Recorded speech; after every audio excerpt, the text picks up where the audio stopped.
you always have this, people are naturally talented and good genetics and stuff, but in my experience, those are the ones that fall off the wagon the easiest. Yo, gorillas, welcome to the Athlete Insider podcast by Gore Nation. My name is Phil, and today's guest is somebody who was often requested in the comments, the Norwegian mover, and somebody who often shocks the calisthenics scene, the hand balancing scene with some really impressive skills in hand balancing and calisthenics. I'm really happy to welcome you to the show, Sondre Berg. Thank you, Philip. It's an honor to get invited, and nice to talk to you. Nice to talk to you as well. You're like really, let's say, a different athlete, really versatile athlete. You seem to combine a lot of stuff. So I'm really looking forward to look a little bit deeper in your head, into your workout advice, workout schedule, etc. To kick off, who is Sondre? How do you present yourself? I have been doing calisthenics, street workout, movement, you name it, for about 9 years now. Wow. So it's been a while. It's been a journey. Yeah. And in the beginning, I didn't really realize that it was a thing. I was lifting some weights, being an average gym goer, nothing special for a few years, just because I wanted to pack on some muscles and stuff, the regular thing. And I mean, at some point I just got demotivated. It wasn't really any fun. And I remember watching YouTube videos of people doing like human flags and muscle ups and stuff. And I was like, I got to learn this shit.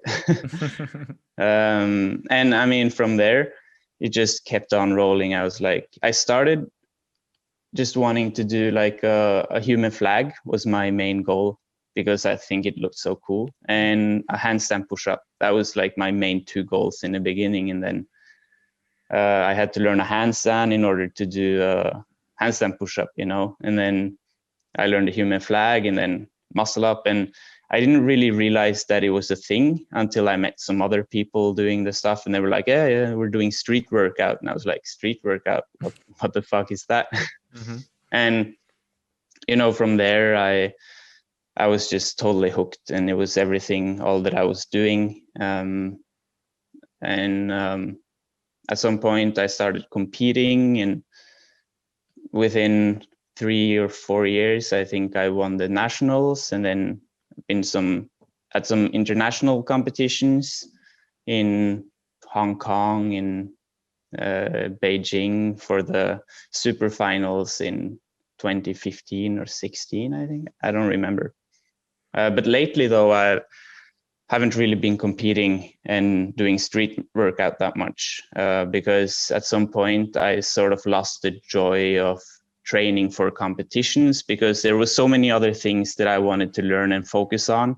So I sort of felt like distracted from my own goals when I had to prepare for competitions. So I sort of moved a bit away from the street workout scene, so to say, and getting more into like movement and hand balancing, and still doing a lot of body weight strength training, but sort of combining it and trying to be creative and just exploring my own thing,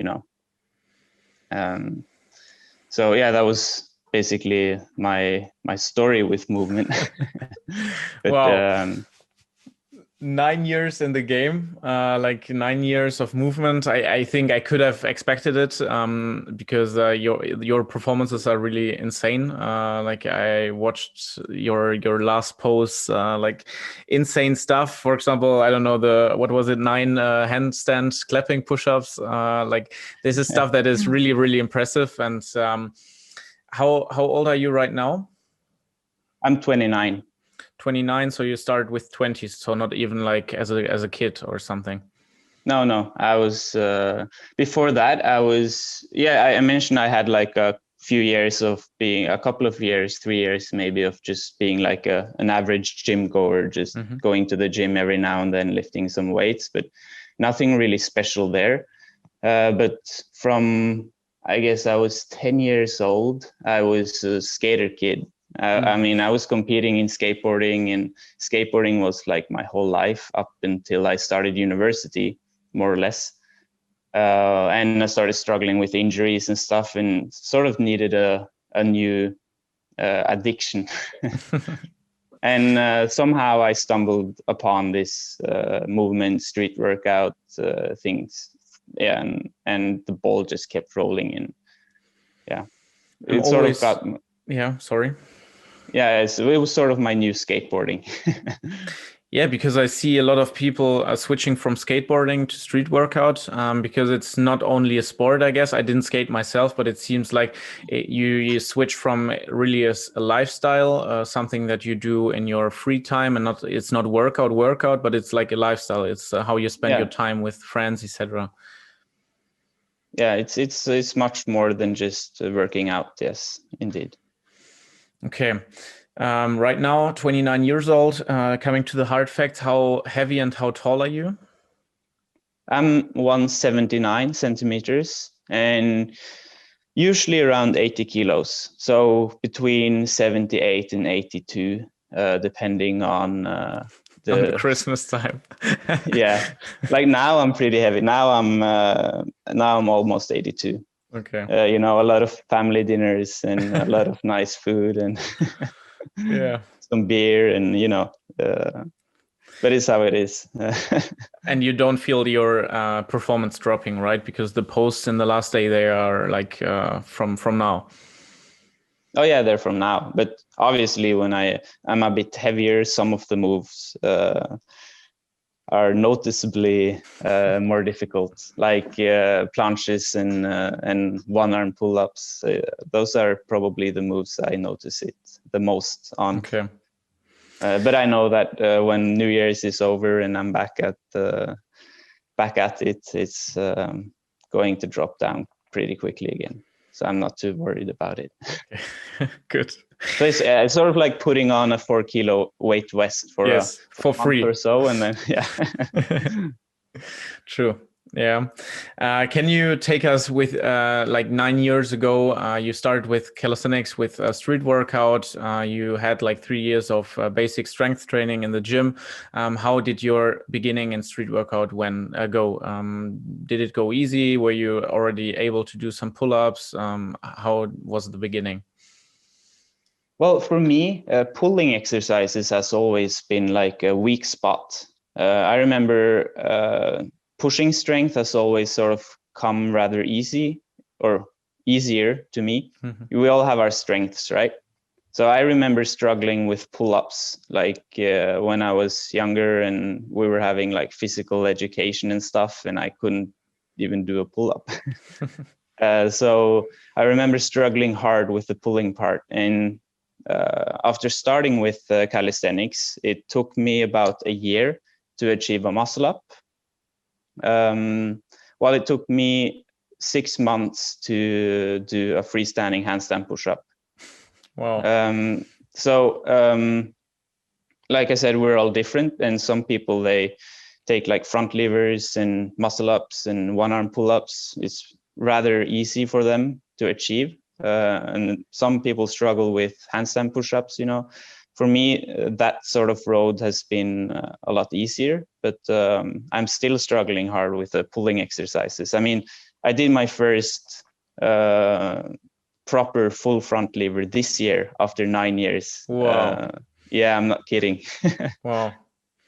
So it's obviously about a lot of things, like what you're predisposed for, like genetically, and also like the mechanical advantages of your body type. So I have rather short arms, making pushing easier because I don't have that long of a way to go in my pushing because my arms are a bit shorter.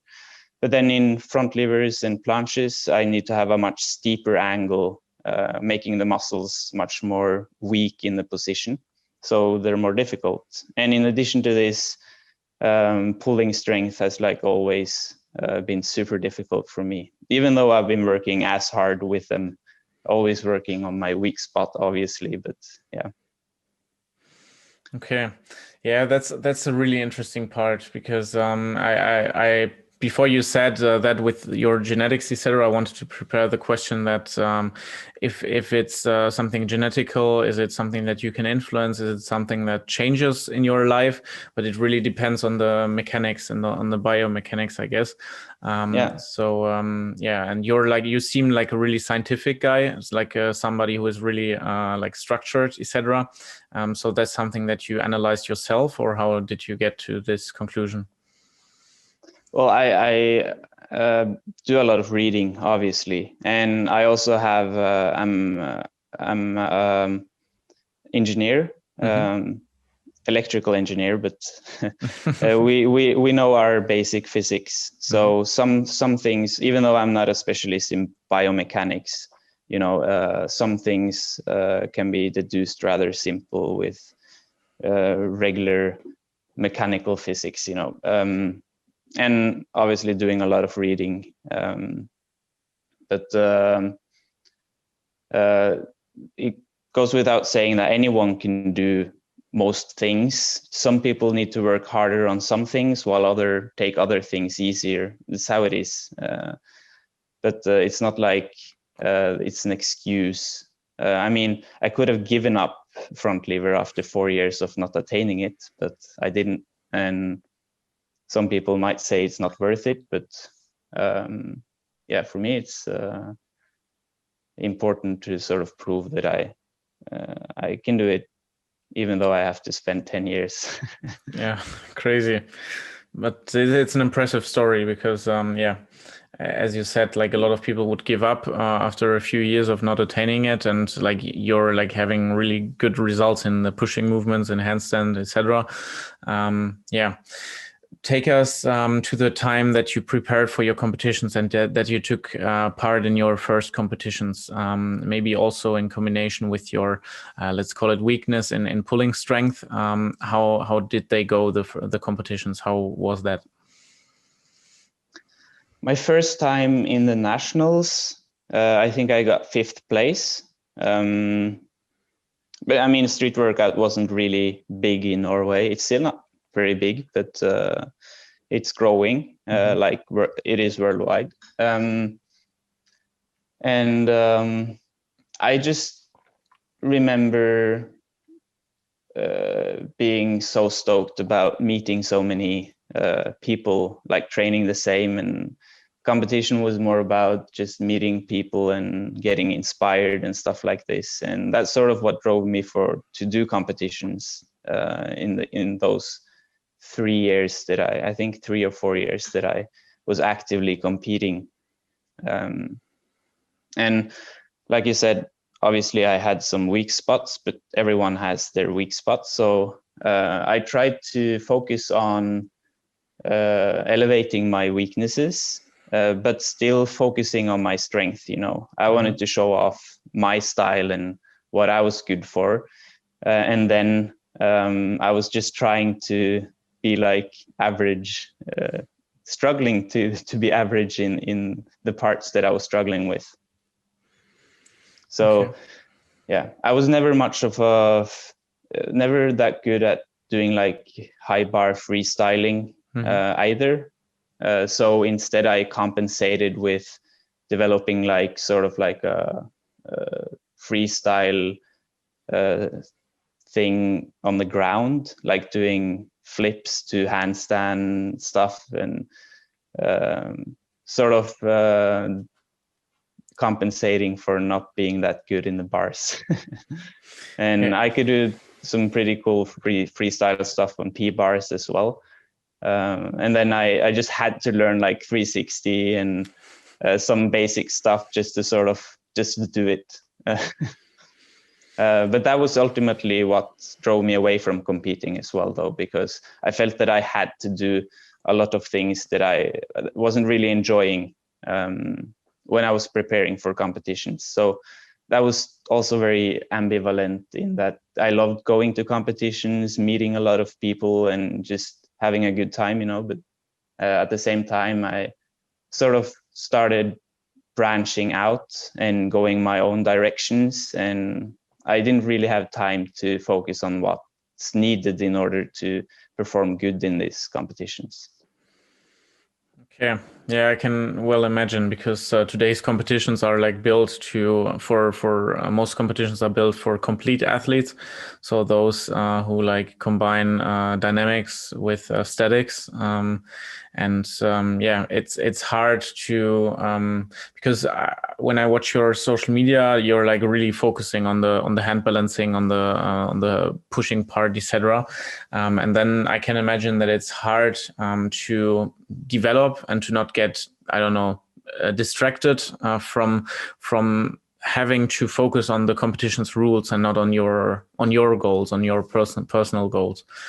Yeah, and also I've like gotten so much inspiration from other sort of movement scenes, like doing these acrobatic moves and some capoeira stuff, or even breakdancing, and a lot of hand balancing stuff, like you said.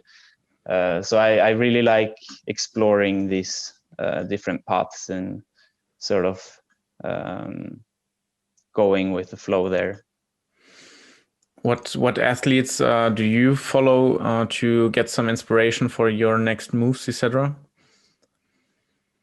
Well, there's so many, and mostly now it's athletes doing completely different stuff, like even some people doing contemporary dance and some people doing tricking and stuff like this. But I like, one of my main source of inspirations from this sort of time where I was sort of developing my style was, you know, Simonster, right? Yes. Yeah, Simonara is yes.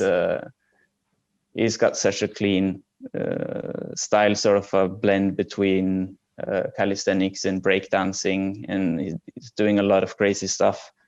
He has definitely been a huge inspiration of mine. But now I take in everything I get from different places. Okay. Yeah. Because like you seem really open-minded for a lot of stuff, because you're not like, as I said, not too much focused on the competition's rules, but really taking some stuff from tricking, taking some stuff from breakdance, from hand balancing, and creating your own style, which you sum up in movement, I guess. Take us in your workout schedule for the week. If you want to combine so much stuff, and if you have like so many things to work on, how do you put everything in 1 week? Well, I usually divide between play sessions and strength sessions, and sometimes mobility and hand balancing sessions as well. So often I do 2 workouts a day. I'm doing a PhD, so I sort of have to be at the office like 8 hours a day. Mm-hmm. But usually I take like an hour lunch break, where I go do an hour of mobility and handstanding at the gym right next to the university. Mm-hmm. And then I usually have a workout in the evening. So 5 or 6 times a week, that would be like proper strength workout, focusing on my main strength goals, you know, training for planches, front levers, handstand push-up variations, and stuff like this. And then sometimes I go to like a gymnastic gym to do some tricking or acrobatic stuff and practice my acrobatics in a safe environment. Mm-hmm. And usually I have a couple of times a week with climbing as well, because I'm really happy to be climbing as well. Wow. And I mean, you get pretty strong from doing climbing and bouldering as well. Yeah. So it's sort of complementary, and it's also a way of moving in the walls, obviously, but so much fun. That's true. It always impresses me when I like watch the Ninja Warrior stuff, where the climbers and the boulderers are really the ones who are like having it so easy with some obstacles, where like calisthenics athletes or I don't know what other sports like have it really, really difficult. But all this grip strength, hand strength, but also like the scapular stuff, that's really impressive for that. Crazy. So you sacrifice your lunch for a workout. Well, yeah, obviously I eat also though, but instead of sitting down and eating for half an hour, I maybe throw down a couple of boiled eggs and go do some handstanding instead. Wow. Yeah, impressive. Yeah, the results that you have, it's really impressive to see. And what do you think is your secret? Is it your genetics? Is it your discipline? Is it your nutrition? Is it your workout approach, scientific workout schedule, etc.? What is it that makes you this strong? I would go with consistency. And obviously smart training, motivation, and having fun. Like obviously when you're doing a hard strength workout, it's not always fun, but what you achieve in the long term is a lot of fun, and what you can do with this strength. So I think for me to stay motivated, that has sort of been the secret, to focus on using this strength to do something that I think is a lot of fun, and to use it to do other things than just doing, for example, if I'm training handstand push-ups, I can use handstand push-ups in being creative in my movement in other sorts of moves, and sort of seeing a relationship between me building a stronger body and being able to move differently. And my ultimate goal has sort of been to just be able to do whatever I want with my body, if you know what I'm saying. I want to like see somebody do something and I'm like, I can do that. I just need a couple of weeks to get the technique right. Or just when I'm laying in my bed, just daydreaming, and just some moves pop up into my head and I'm like, yeah, I can do that. If you know what I'm saying. Yeah. So you want to prepare your body for the stuff that you want to do, like to be a really versatile, and to be able to do a lot of stuff at the same time. Yeah. Because maybe that's also something that drove you away from fitness training, because I feel that fitness training, a lot of people are going away from it because it's quite monotone and you do the same thing the whole time. But it also often you feel that it's strength that you can't really use in daily life, or that doesn't really support you in achieving your goals. Well, I'm not to say that all of that is inferior. It's just that for me, it doesn't work. But I think that as long as people are active and do something they think is fun, or that they can stay motivated, then it's perfect. We all have different goals, right? So, and I think there's a lot of people who just hasn't found their thing yet. Because a lot of people, they don't exercise because they think it's boring, but there are 10,000 different way of exercising. I mean, doing team sports or doing fitness or doing parkour or dancing. I mean, everyone thinks exercising is fun. They just haven't found their sort of way yet. So I think it's important to explore. Yeah, because that's really already a takeaway from me. A lot of athletes say that you need discipline, and I think it's true. But you can also support discipline or support your body being able to show more discipline if you just have fun during your workout. And for example, if you would have stuck with your professional calisthenics career, like competing and learning dynamics, learning front lever pull-ups, whatever, you would need a lot of discipline because your body doesn't, you don't feel like it's the best thing for you. But if you exchange like discipline a little bit for fun, that you do whatever you want to do, I think you need less discipline, you need less willpower because you like to go to workout. Yeah, I think it's important to find like a sweet spot and a balance that makes you motivated and in continuing. Yeah. In the long term, those that get good are those that stick with it for a long time. And you always have this, people are naturally talented and good genetics and stuff, but in my experience, those are the ones that fall off the wagon the easiest, because when the going gets tough, they're not used to working hard, and for them it gets boring because they actually have to put in a lot of hard work to get at a certain level.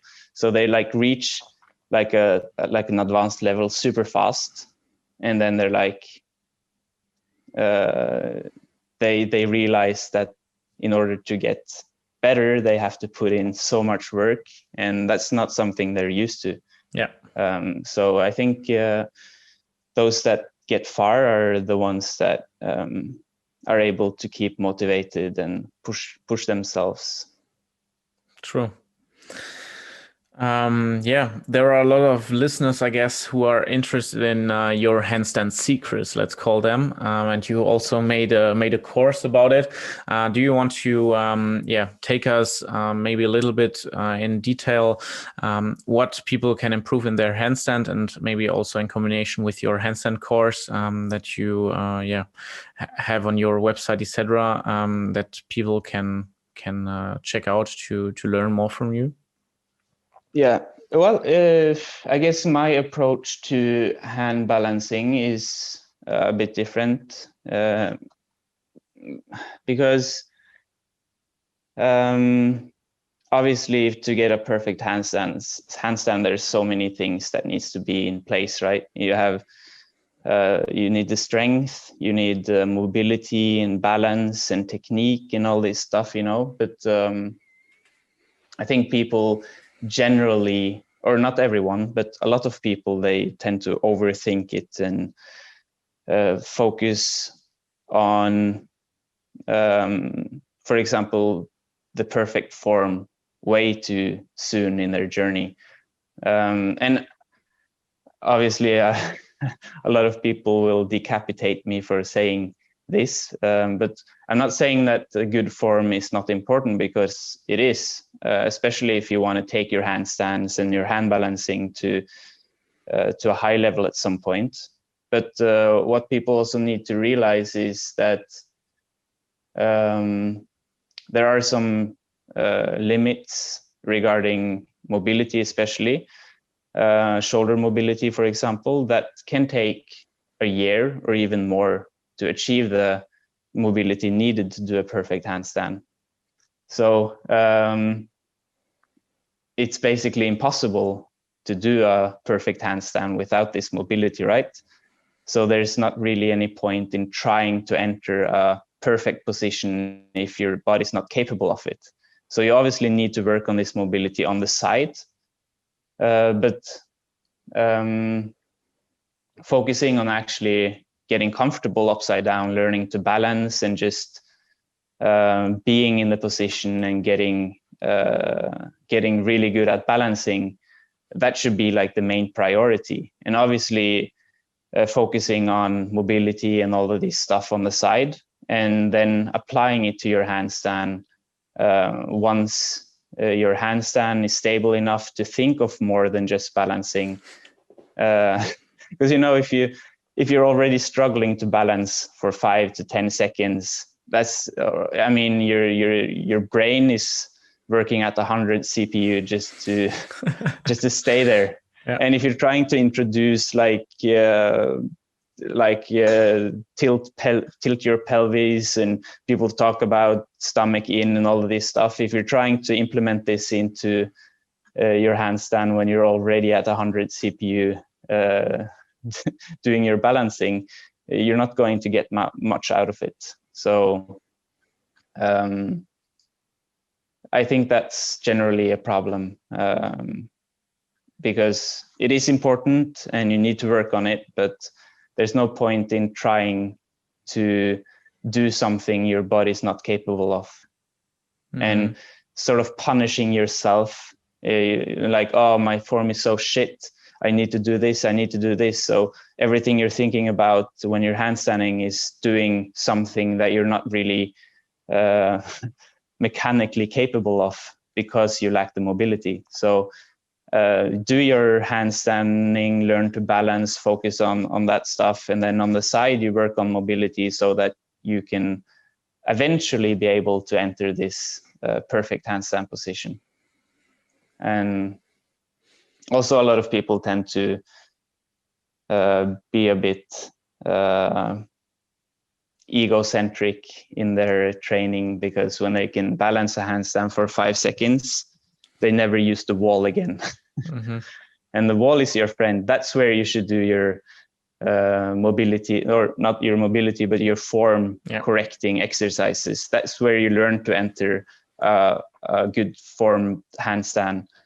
And then you implement that into your freestanding handstand. When your freestanding handstand is good enough for you to be thinking of more than just keeping balance. It's totally relatable. I see a lot of people, because like a lot of coaches, etc., are telling you have the handstand has to be perfect, and this is the way how it's perfect. Like even the head on the chest, like really advanced stuff. That's the worst tip ever given to anyone, and it's from gymnastics. Mm-hmm. And they teach the kids this because kids have a tendency to flare their head out when they're looking down. Mm-hmm. But never ever should you learn a handstand looking anywhere else than between your hands in the ground. Okay, so not even the head straight. Well, you could at some point focus on tucking in your head a bit, but if you're looking in between your hands, between your thumbs, more or less, your head won't be flaring that much out. Mm-hmm. So if you just look at that spot, then you shouldn't think too much about your head. Okay. In my opinion, because looking like straight backwards or upwards, that's like an advanced hand balancing skill. Yeah. And you shouldn't be even thinking about chasing it before you can do like 30, 60 seconds of a regular handstand. Yeah. And it will have no mechanical advantage either. Okay. It just sort of feels easier to enter a good form in that position, but yeah. Okay. The question that maybe some people have in their heads now, aren't you afraid of injuries when you first practice not the perfect form? What can you tell to these people or to these doubts? Well, handstand related injuries, in my experience, I mean, I've been coaching people from scratch for 5 years. At least a couple hundred people. And in my opinion, handstand related injuries are almost always in the wrists. Mm-hmm. And you won't get more tension on your wrist from doing a not perfect formed handstand. I mean, some people I've heard saying that if you have an arched back, then you will get a back injury. But just to illustrate, I can stand like this for 3 minutes and it's not really hurting my body, right? So you won't get a lot of tension on your back from a not good formed handstand. The most important thing in preventing handstand injuries is strengthening your wrists, which a lot of people tend to overlook. So from the beginning, from my first years even, I remember doing a lot of research because I always do that when approaching new moves. So I probably looked through all of the handstand material available at that time. And at that time, I started doing wrist strengthening exercises. And I have never had any wrist problems whatsoever. And I always teach this to all of the people I teach handstanding to. General wrist conditioning is the best thing you do to prevent handstand injuries. And you need to stick to it. Yeah. And you need to also ensure progress and progressively increase the load on your wrists as well, so that they actually get stronger. I mean, you can do the same thing for 10 years without getting stronger if you don't apply more pressure along the way. True. Okay. So, yeah. What role do basics play in this, like push-ups, pull-ups, dips, etc.? Well, having strong shoulders and a strong core is a big advantage because you can get away with not having a perfect form because you're strong enough to hold it. Some people would say that this is the wrong way of looking at it, but I think not, because for me that has also been like a thing because I've always been quite strong. So for me to enter a new position, I can get away with not doing the technique perfect because I'm strong enough to sort of cheat my way into the position. And then once I'm able to hold this position, I can focus on perfecting the form and making it efficient, which is much easier if you're already able to enter the position, right? Yeah. So obviously I'm not, I think good form and technique is very important, but I don't think it comes first. It comes second, not just because it's sometimes easier to approach it in this way, but also because motivation is a big factor. I mean, you can spend 1 year preparing your body so that you eventually will be able to enter a perfect handstand form, or you can learn to handstand imperfectly within a few months, and then spend the next 9 months doing handstands and having fun while developing this handstand into a perfect handstand, if you get the idea. Yeah, makes sense. So do you still do basics in your workouts today? Well, what's basics anyways? Like regular push-ups, dips, pull-ups? Yeah. No, I don't. Why? Well, I can do them for warm-up, but I don't think it's any fun. Okay. Okay. I mean, at some point when you can, for example, push-ups, if you can do like 50, 60, 70 push-ups, for me, it doesn't make any sense towards my goals, because I want to get strong. I want to focus on maximum strength. So I always develop all of my moves in a way that makes them more and more difficult, progressively more difficult, so that I'm always, and I also never liked repping. Okay. I like working maximum strength. and not too much repping.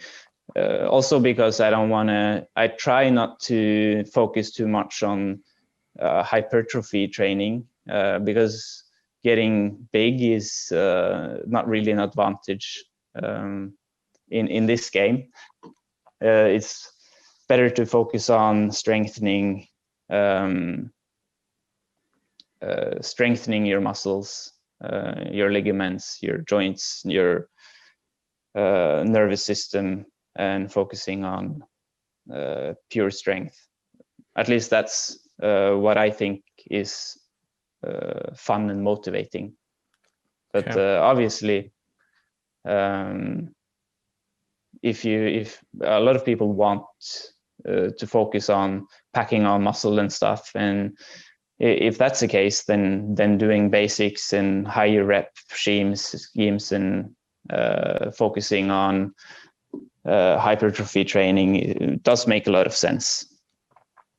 Okay, cool. Also, a role in your career as an athlete, I think, plays your nutrition. So maybe let's go a few weeks before Christmas now. What do you usually eat, and how is your nutrition? Well, through my years of being an athlete, I've experimented with a lot of things. I've been doing low carb, I've been doing no carb, I've been doing slow carb, I've been doing high carb, high protein. I've been trying all of this stuff, thinking that it matters a lot. But in the end, I don't feel that it do. As long as I generally eat healthy and get my macros properly, I mean,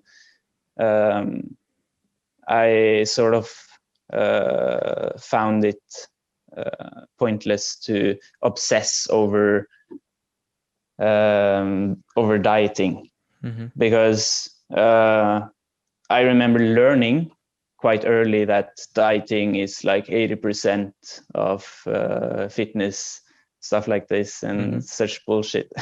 Okay. I mean, at some point, if you're doing like bodybuilding and you're doing professional sports, then it might be the thing that differentiates you from the other ones in the top level, and it's obviously important to be healthy, like generally, but I don't think that, for me, it's not worth obsessing over, because actually spending time working out is what's going to get you there.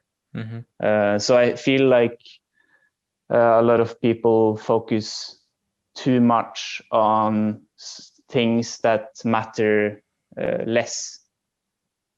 And obviously it does matter to have a good diet, but it's not like having a good diet will make you super strong, super fast. I mean, working out consistently will make you super strong. Okay. And dieting will most likely make it a bit more efficient. But you will never, it's not like you can just have a good diet and do one workout a week and that's enough. I mean, okay. Yeah.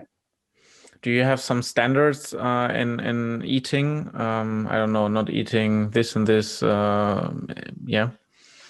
Based on my own preferences, I do, because I notice eating sugars, I don't feel well, and I don't perform well. Obviously, I eat sugars, but eating like a lot of sugars makes me feel bad. So I try to stay away from it. Generally, obviously, I like the milk chocolate every now and then.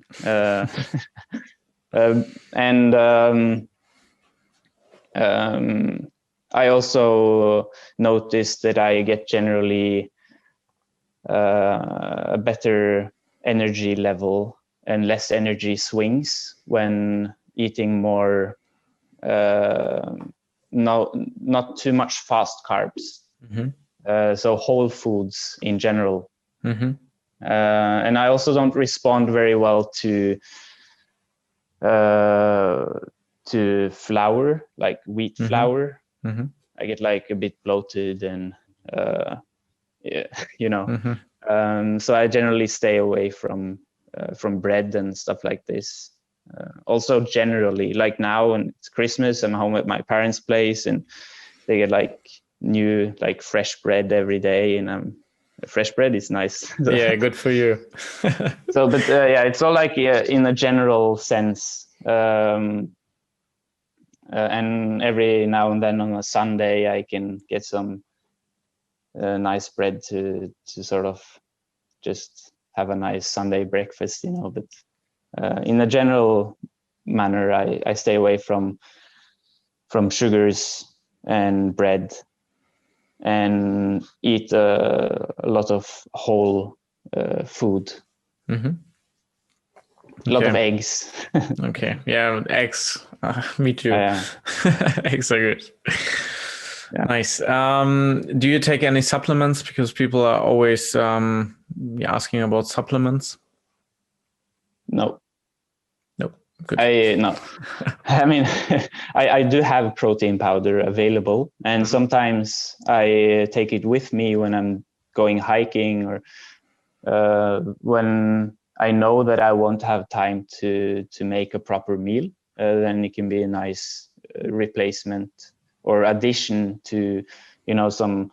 If I bring some bananas, an apple, a couple of eggs, and a small bag of protein powder, then I know I'm set for the next 8 hours. But it's not like I take 2 protein shakes a day or something. No. Okay. And also, if I am in a hurry and I just need something to fill my stomach with, like super fast, then it's also a nice alternative. But I generally like making food and good tasting food.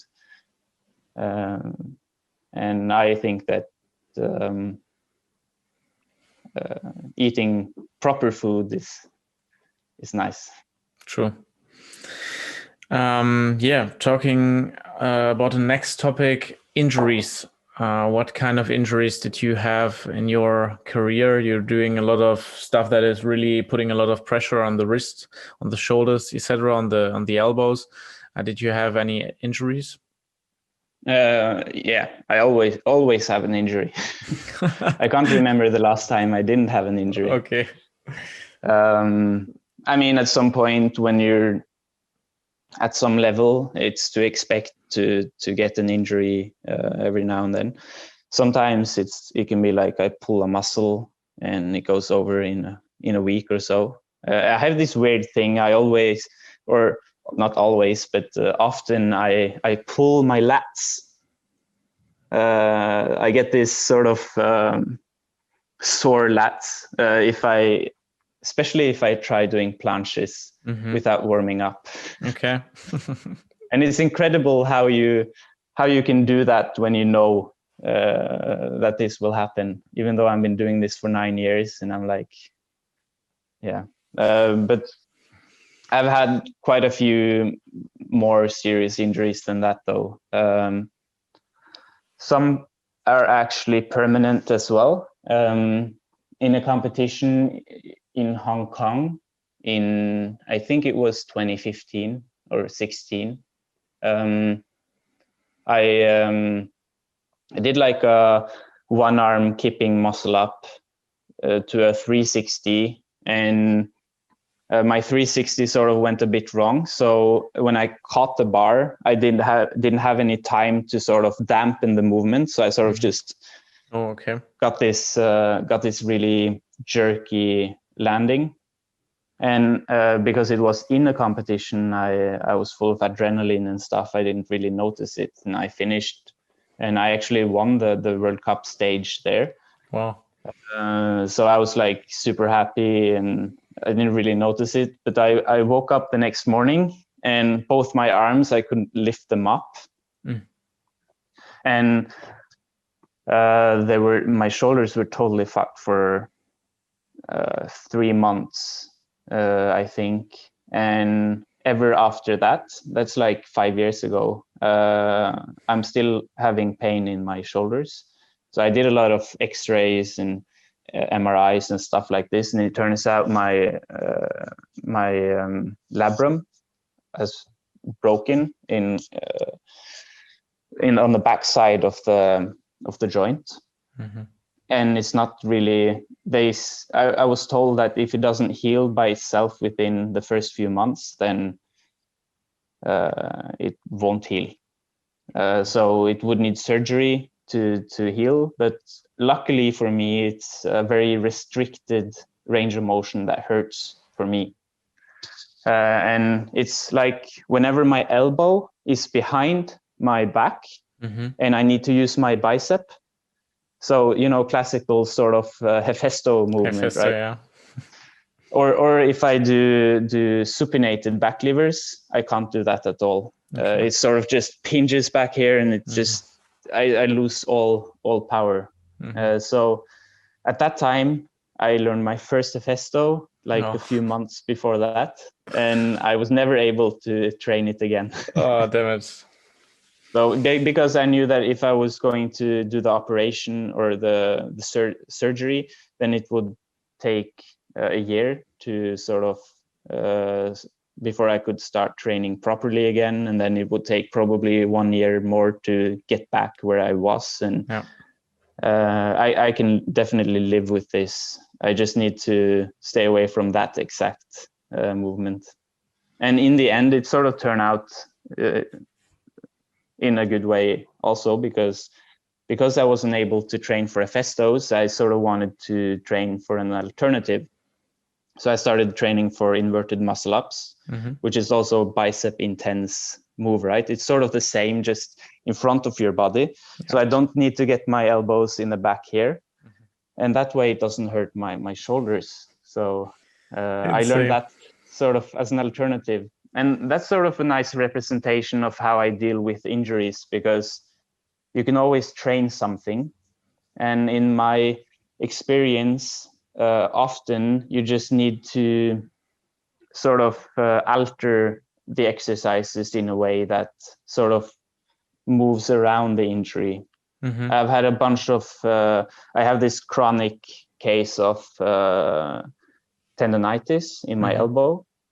So on the outside here, I also had the golfer's version on the inside, but mostly it's the one on the outside that hits me. And at least for 4 or 5 months each year, I struggle with this. In the cold season? Oh, well, not necessarily. Okay. There's no real pattern. It just sometimes flares up, and I always know what to do, because it's I just need to do different grip variations. Mm-hmm. For example, training one arm pull up is usually triggering this pain, mm-hmm. but it's only painful in the bottom motion mm-hmm. if I have a supinated grip. Mm-hmm. And it's also painful in the top range of motion if mm-hmm. I have a pronated grip. Okay. So I figured doing it on rings, where I start with a supinated, pronated grip, and then end up in then I don't feel the pain at all. Okay.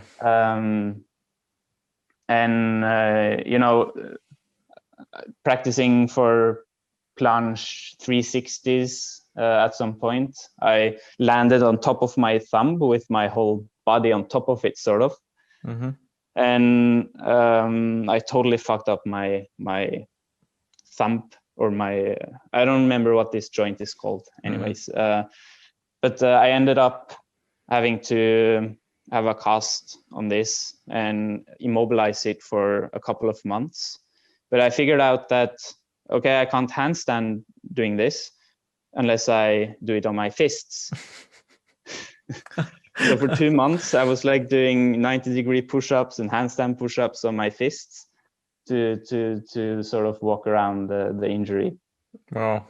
And I always find a way. And sometimes if I'm like totally immobilized due to upper body injury, then I'd focus on flexibility and lower body mobility. In many cases, I end up learning new things when I'm injured because I have to focus on other things that doesn't hurt. And that's how I also got into training for the one-arm handstand push-up, which was my AC joint that sort of got loose, and I couldn't do any horizontal pushing. That was like 1.5 years ago, and I was doing a lot of 90-degree push-up variations to make my handstand pushing difficult enough for maximum strength training. And then I couldn't do any of the horizontal pushing because of this AC joint injury. So I needed to find a way because vertical pushing didn't hurt at all. So I needed to find a way to make the vertical pushing hard enough. So I ended up starting to train towards the one-arm handstand push-up, which I'm still doing. I'm still far away though, but I have this dream of doing it one time in the future. Injuries tend to sort of be an eye-opener and also forces me to focus on things that I've been neglecting before. Well, I think that's an inspiration for everybody who is dealing with injuries, etc., to just work around it and to be creative and still listen to your body, I guess. But I'm not saying that people should just keep pushing it. I mean, you need to learn to know your body and to if it hurts, you definitely shouldn't do it, especially if it hurts more after. But just doing nothing is generally not a good idea either, because depends on the injury. If you broke your arm, then obviously you need to stay still for a couple of months. But generally, training is good for recovery. You just need to adjust it. True. Nice. To sum up, we're closely coming to an end of the interview. What are the 3 main things that you want to give to the listener to improve his workout and his results? Stay open-minded and experiment with things, and train smart. Be smart when you're injured, and have fun. Yeah. Nice. Yes. At the end, we always have some quick questions, quick answers. What do you prefer, pizza or burger? Pizza. Pizza. Okay. Are you a dog or a cat person? Dog. Dog. Okay. Do you have a favorite location for holidays? Anywhere warm. Okay. Yeah, the German guy, the Norwegian guy sitting here in the cold in the winter and dreaming of, I don't know, Thailand and all these warm places. But I do enjoy going to places where I can climb or scuba dive, but you can do that so many places, so it's hard to choose. And you're also doing winter sports, right? Yes, but that I can do in Norway. Yeah, that's true. Yeah, do you have a favorite calisthenics athlete, somebody, or top 3? Simonster would probably be my favorite. Yes. Okay. It's funny. He will be the episode before you, so it will be a worthy interview guest before. Do you have a favorite book that you want to recommend? No. I mean, I'm doing my PhD and I've been studying for so many years now. I never had time to enjoy books that are not academic. And okay. I mean, I could I mean, I could talk about power engineering book, but that's probably not too interesting. Okay. If you could only follow one person on Instagram, who would it be?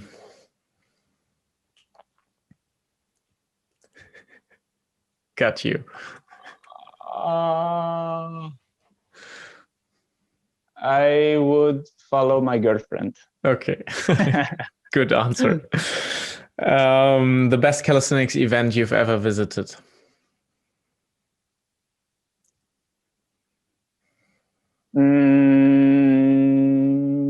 I really enjoyed the World Cup stages in Jurmala. I've been there 2 or 3 times, I think. Yeah. Okay. Great. Yeah. We're coming to an end. How can people get in touch with you? How can they learn from you? Yes. Well, Instagram, obviously. Sondre Berg, with an underscore in between. But I also started a YouTube channel quite recently, so there's not too much content yet, but there's more coming. There's already quite a lot, but and I also have my website, which is bergmovement.com, where you can get access to some recorded follow-along classes, mostly for beginners, but also people who want to get sort of an insight into how I structure the workouts and what I focus on when training strength, movement. There's some handstanding there too. And I have this handstand course on the Graphy app, which can also be found on my website, just clicking through the links on my website there. Great. We will also put all the links in the description, so everybody who wants to check out your crazy videos on Instagram, your new content on YouTube, or your website and the app, everything is in the description.